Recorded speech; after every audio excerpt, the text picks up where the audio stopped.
moi, un grand merci. D'abord parce que ça fait plaisir de voir un budget adopté 149.3. Non, trêve de plaisanterie. Moi, j'avais demandé à pouvoir dire un petit mot. C'était très simplement et très rapidement, parce qu'on n'a pas eu l'occasion de le faire encore depuis. Ça va faire 1 an maintenant que j'ai été élu. C'était au mois de juin l'an dernier. L'occasion de. Je précise que Benjamin Lucas, au moment des élections, enfin avant les élections, a demandé à venir sur le site pour voir. Donc il avait dans la tête, dans l'œil, le projet de carrière in situ. Alors, on s'était vu et j'ai vu un certain nombre d'entre vous individuellement par petite grave, jamais dans le cadre d'une assemblée générale, et je voulais donc très officiellement, si on peut dire, vous témoigner de mon admiration et de mes remerciements pour le combat que vous menez, qui est les combats que vous menez d'ailleurs, au pluriel. Parce qu'il y a les carrières, il y a les prix d'oreille, il y a un certain nombre de choses que vous avez évoquées, qui sont à la fois très précieux pour notre territoire, pour ce joyau qu'est le Vexin, à préserver, pour le cadre de vie de celles et ceux qui y vivent ou qui en sont les usagers, même les directrices, pour ce qu'ils représentent et puis pour l'environnement au sens le plus large du terme, notre qualité de vie tout simplement. Mais qui n'est pas simplement un combat, qui ne sont pas simplement des combats locaux, qui sont aussi des modèles.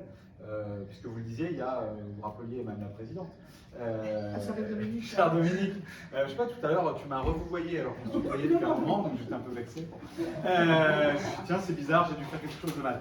Non mais tu le disais, il n'y a pas beaucoup d'associations environnementales de gros calibre dans le département. J'étais choquée, j'avais si peu. Et c'est aussi le cas un peu partout dans le pays, et donc l'exemple que vous donnez, moi je crois qu'on a la responsabilité aussi de le diffuser, parce que les luttes pour la préservation de nos territoires, de nos patrimoines, de notre environnement, elles existent partout aujourd'hui dans le pays, et que vous êtes un exemple de détermination et de combativité. Il y a ici une affiche qui rappelle 97, moi j'avais même pas encore 7 ans en 97, donc j'y étais quand même par la comment on dit, de façon rétroactive, mais donc ça prouve qu'on a que ça paye, que le combat citoyen, il paye, il peut payer, et je crois que c'est précieux dans le moment dans lequel nous sommes. Juste un mot sur les...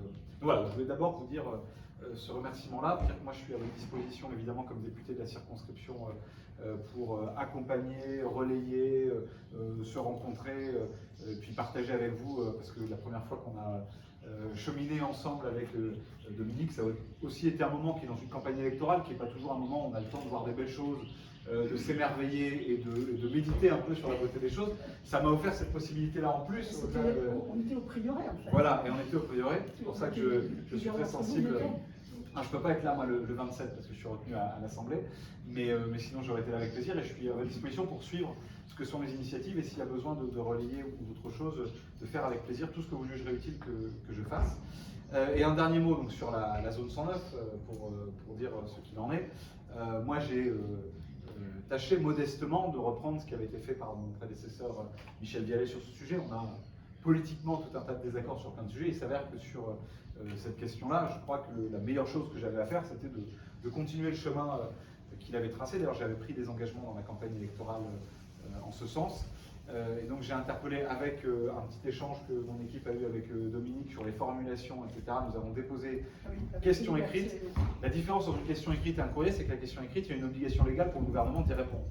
Ça ne veut pas dire qu'ils le font toujours dans des délais, il n'y a pas de délai qui est fixé. Mais donc maintenant, j'ai un argument pour les relancer. Je l'ai transmise au préfet des Yvelines, avec qui, et ce sera peut-être une confidence que je vais vous livrer, quand j'ai rencontré le préfet 2 jours après mon élection, ce qui est un peu impressionnant, on vient d'être élu, on sort de campagne électorale, on arrive à la préfecture, on a passé en revue évidemment tous les sujets du territoire, le centre pénitentiaire de Magny-en-Ville, un certain nombre de problématiques, et puis évidemment, lui n'avait pas vraiment prévu d'en parler, moi j'ai souhaité lui en parler, la question de la zone 109. Le préfet m'avait dit non, mais c'est gagné, etc. Puis faites-moi confiance. Bon, je me suis souvenu d'une formule de Lénine qui disait la confiance n'exclut pas le contrôle.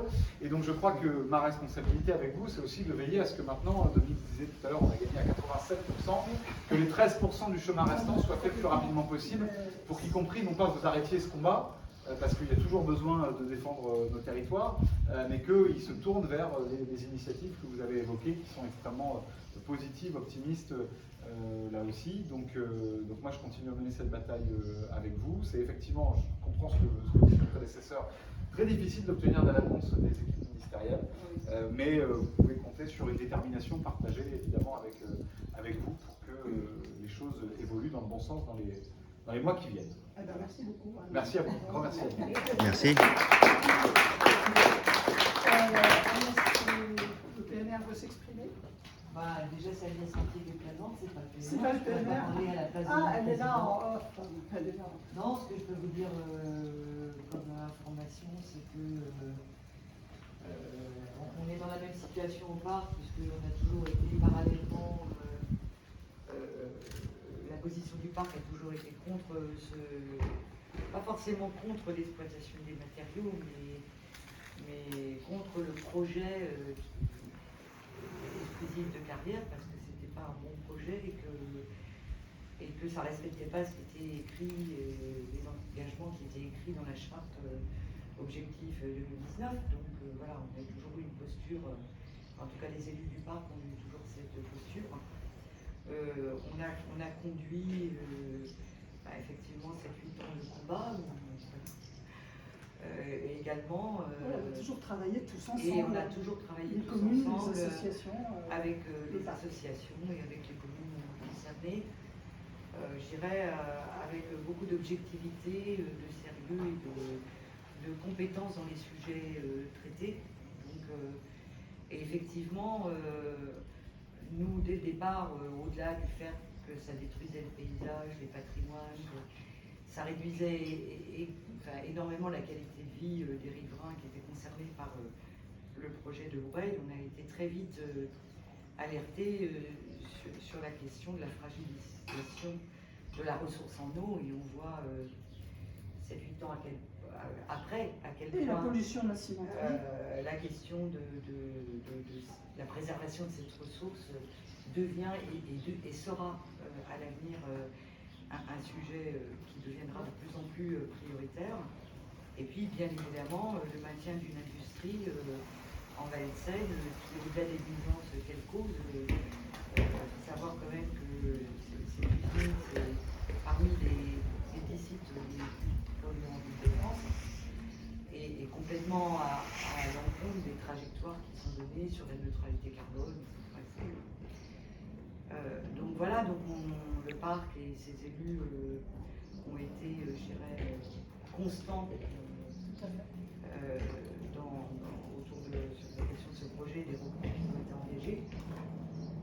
Après, il y a d'autres choses qui viennent maintenant, qui est la question de la révision du SDRIF en lien avec la loi climat résilience de 2021.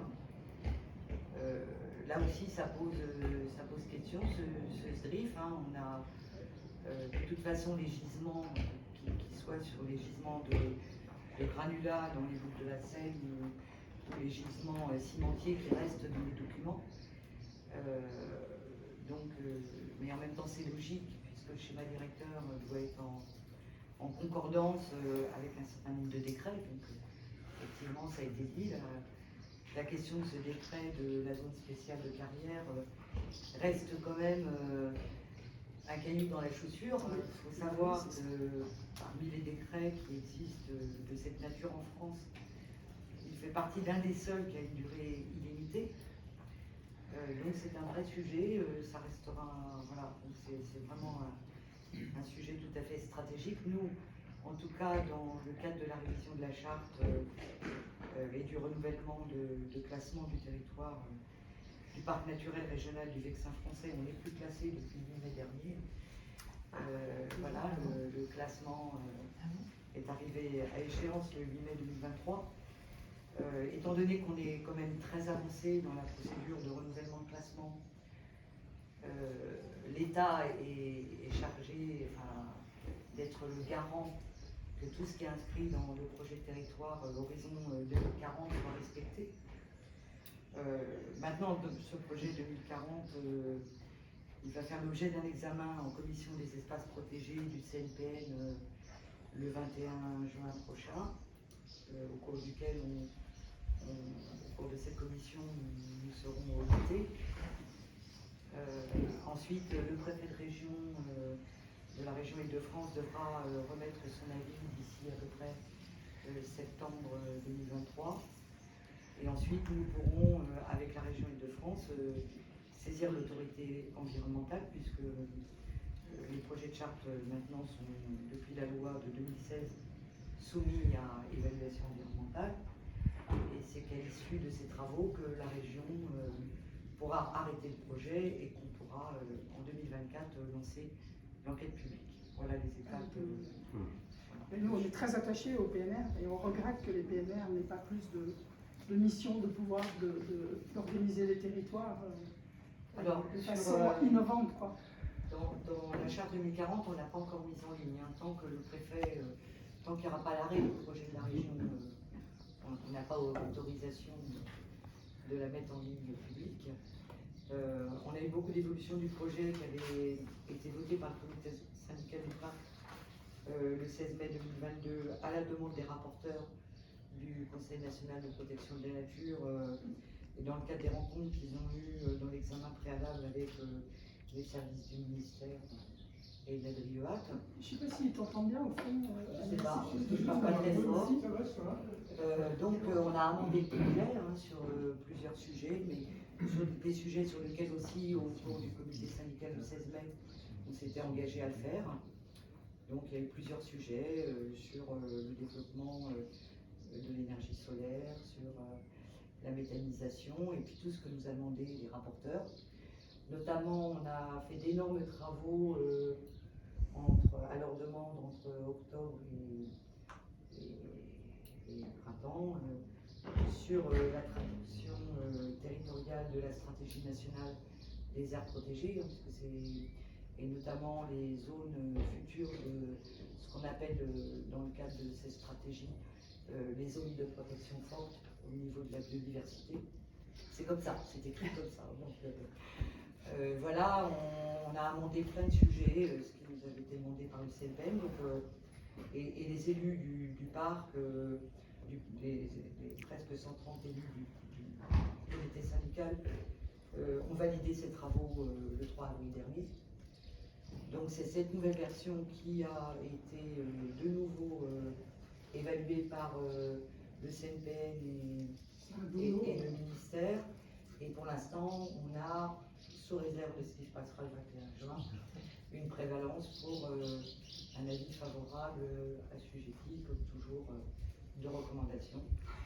Voilà, et on attendra les recommandations du préfet pour faire une V3, ce sera la troisième version, et pouvoir faire en sorte que la région Île-de-France arrête le projet, parce que c'est la région qui a la connaissance, même si elle va déléguer au syndicat mixte, et qui nous permet de passer ensuite aux autres étapes.